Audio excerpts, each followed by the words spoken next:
Okay, guys. I'm gonna head down the street probably right now. There's a Denny's in walking distance from where I'm at this Red Roof Inn. The Red Roof Inn is where I'm at. Okay.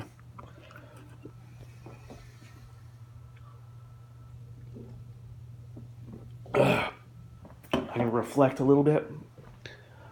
Talk about age, the concept of aging. Lines getting clearer. The past is gone. Dream on from Aerosmith and all. Think about George Foreman, Steven Tyler. Think about a couple of people that kind of made it into the older ages. Okay? They made it into the older ages.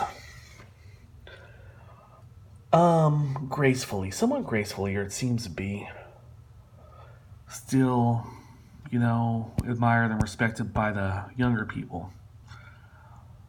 And it's hard. I've known this all along, no matter how old I've been, it's all about attrition. Another one bites the dust, right? Hey, I'm getting older, and I'm 48. Tomorrow I'm going apartment hunting. Maybe I never stay in a hotel ever again. You never know. So, George Foreman was a heavyweight champion when he was in his 20s. He went something like 20 years without fighting and came back and won the heavyweight championship. Okay?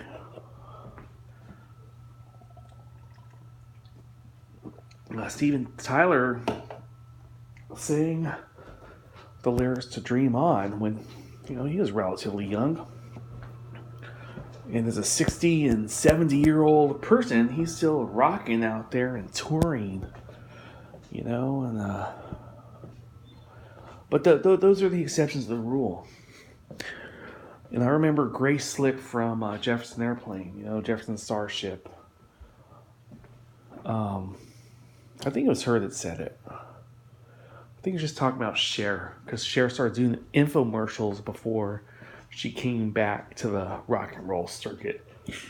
And Cher became cool again, or whatever. As the story goes.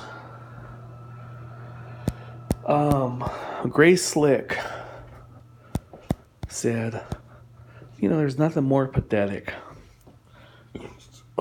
than someone that's still trying to hang on,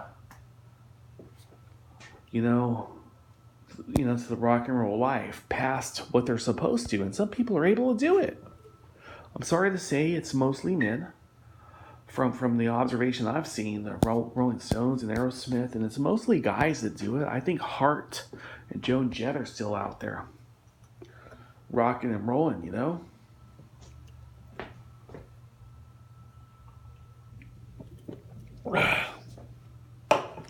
But I pass my time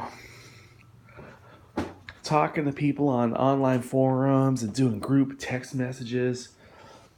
And invariably, what a nice word, huh? Invariably, you get the youngster out there that starts making fun of old people or whatever. And, I think there's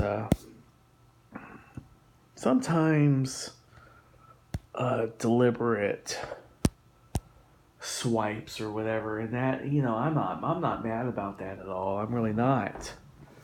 But you got to do that gut check once in a while. You really do. And the last thing I'll talk about to tie this in is the Peter Pan syndrome, which Michael Jackson supposedly had. The Peter Pan syndrome relates to the people that remain childish even into their adult years. And Michael Jackson believed his childhood was robbed from him, going to playgrounds and whatever else, amusement parks and all that, because he had to work. And entertainment on the outside looks like it's a thrill and a joy to be doing. But apparently it's work. You know, you got to be in the studio long hours. You got to be practicing dances long hours. And it happens. It happens where these child stars, you know, they some of them don't adjust as adults.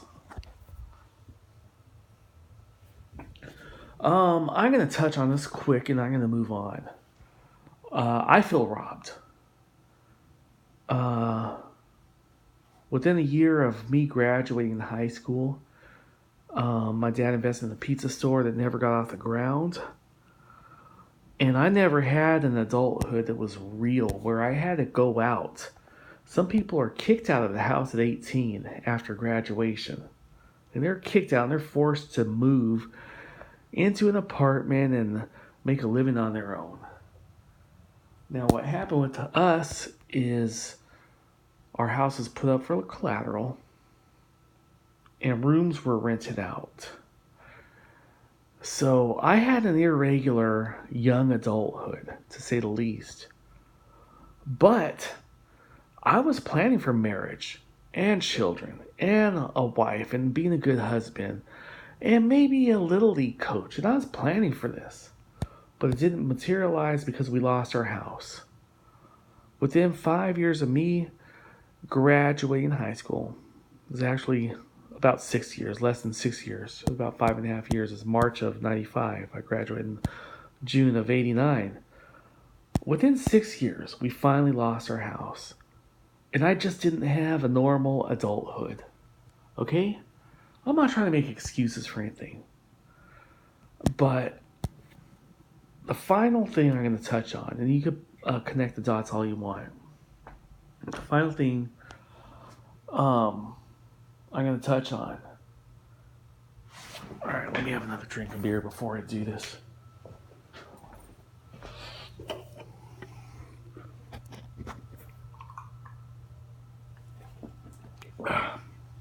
Try to regain my exact point, actually.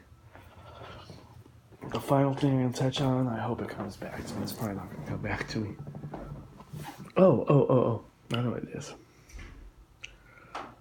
I used to watch TMZ a lot when it came out. I'm talking about when we, you know, when that show first started, 2007, whenever it was. First of all, I thought they resembled a group called Spectacular Youth from my book Anguish. That's first of all. Second of all, I didn't miss hardly any episodes for like the first few years. I was fascinated by that show. And apparently there's a theory out there that says that once you become famous, here's you as a kid, a little baby toddler crawling around. Here's you as a 9-year-old, going up in maturity, okay? The theory is we all do this. We become mature as the years go on, in general. Now, if you're a child star, wherever you are in life, let's suppose you become a star when you're 8. Well, that's where your life levels off. And you behave with the same level of maturity for decades. You know, it's not like, hey, man, I became famous here and I kept maturing. They expect you to behave that way. And let's suppose it's 16. Well, you behave that way.